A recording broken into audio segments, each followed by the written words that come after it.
নমস্কার দর্শক বন্ধুরা, লিপিস কিচেনে আপনাদের স্বাগত জানাই। বাড়িতে থাকা দুটি সাধারণ উপকরণ যোগ করলে চিংড়ি ভুনা কয়েক গুণ বেশি স্বাদে তৈরি হয়। একবার আমার মতো করে এভাবে চিংড়ি ভুনা বানিয়ে দেখুন, অসম্ভব টেস্টি হয় খেতে। আশা করছি আপনাদের ভীষণ ভালো লাগবে। আমার চ্যানেল এখনও না সাবস্ক্রাইব করা থাকলে চ্যানেলটি সাবস্ক্রাইব করার অনুরোধ রইল।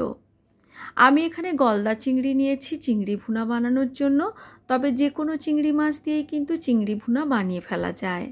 চিংড়ি মাছের মাথার দিকের পুঁটলির মতো ছোট অংশকে বের করে নিতে হবে, আর লেজের দিক থেকে এই কালো সুতোর মতো অংশকে টেনে বের করে নিচ্ছি সমস্ত চিংড়ি মাছ থেকে। আপনারা চাইলে পিঠের দিক থেকে কেটেও বের করে নিতে পারেন কালো সুতোর মতো অংশটাকে। এখন ভালো করে ধুয়ে নেওয়ার পর চিংড়ি মাছে লবণ, হলুদ আর অল্প লাল লঙ্কার গুঁড়ো মেখে নিয়ে মিনিট 5-10 রেখে দেব ম্যারিনেট হতে। এর থেকে বেশি সময় রাখবার প্রয়োজন নেই। কড়াই গরম করে এখানে নিয়ে নিচ্ছি তেল। তেলের পরিমাণটা একটু বেশি করেই নিয়েছি। এখানে আমি 600 গ্রামের মতো চিংড়ি মাছ নিয়েছি। তেল গরম হলে বেশ কয়েকটা চিংড়ি মাছ প্রথমে ছেড়ে দিলাম। চিংড়ি মাছ বেশি সময় ধরে ভাজবার প্রয়োজন নেই। এখানে জাস্ট 30 সেকেন্ড হলেই চিংড়ি মাছের রং ধরলেই পাল্টে দিয়েছি। টোটাল এখানে 1 থেকে 1.5 মিনিট মতো চিংড়ি মাছ ভেজে নামিয়ে নিচ্ছি। এর থেকে বেশি ভাজলে কিন্তু চিংড়ি মাছের স্বাদটা নষ্ট হয়ে যায় বা চিংড়ি মাছ শক্ত হয়ে যায়। দুটো ব্যাচে সমস্ত চিংড়ি মাছগুলো আমি ভেজে নামিয়ে নিলাম। এখন ওই তেলের মধ্যেই বাকি রান্না করে নেব। তার জন্য প্রথমে দিয়ে দিচ্ছি গোটা গরম মশলা, দিচ্ছি 4টে ছোটো এলাচ, আর দিচ্ছি 2টি দারচিনি স্টিক আর 2টি তেজপাতা। ফোড়নটাকে একটু সময় হতে দেব যাতে ফোড়নের মিষ্টি গন্ধটা তেলের মধ্যে বের হয়ে আসে। আর তারপর দিয়ে দিলাম কুচিয়ে রাখা পেঁয়াজ।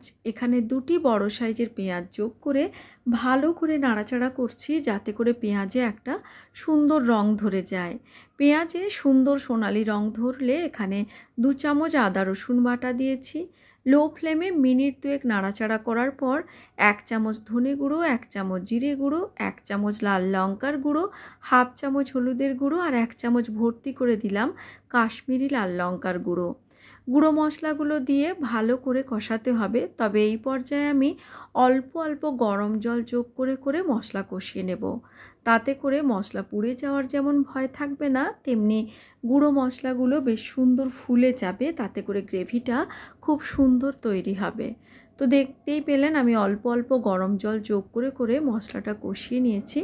এখন এখানে দিয়ে দিলাম টমেটো কুচি, দিলাম আর দিলাম পরিমাণ মতো লবণ, আর দিলাম 1 চামচ চিনি টেস্টটাকে ব্যালেন্স করার জন্য।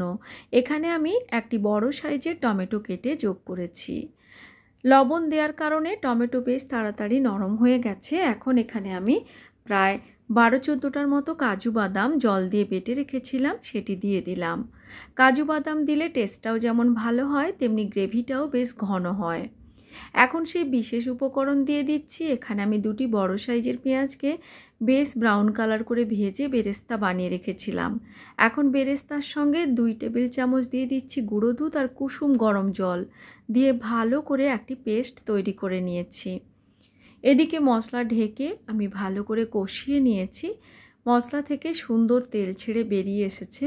এখন আমি বেরেস্তা আর মিল্ক পাউডারের মিশ্রণ এখানে দিয়ে দিচ্ছি। দিয়ে ভালো করে একসঙ্গে নাড়াচাড়া করে আরও একটু সময় নিয়ে কষিয়ে নেব।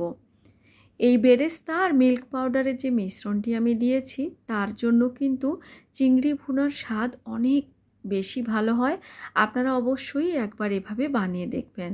এবার মিক্সির জার ধুয়ে মশলা কষানো হলে প্রায় 1.5 কাপের মতো জল দিয়েছি, অল্প একটু লবণ দিয়েছি পরিমাণ মতো। আর এবার গ্রেভি ফুটতে শুরু করলে দিয়ে দিচ্ছি ভেজে রাখা সমস্ত চিংড়ি মাছগুলো।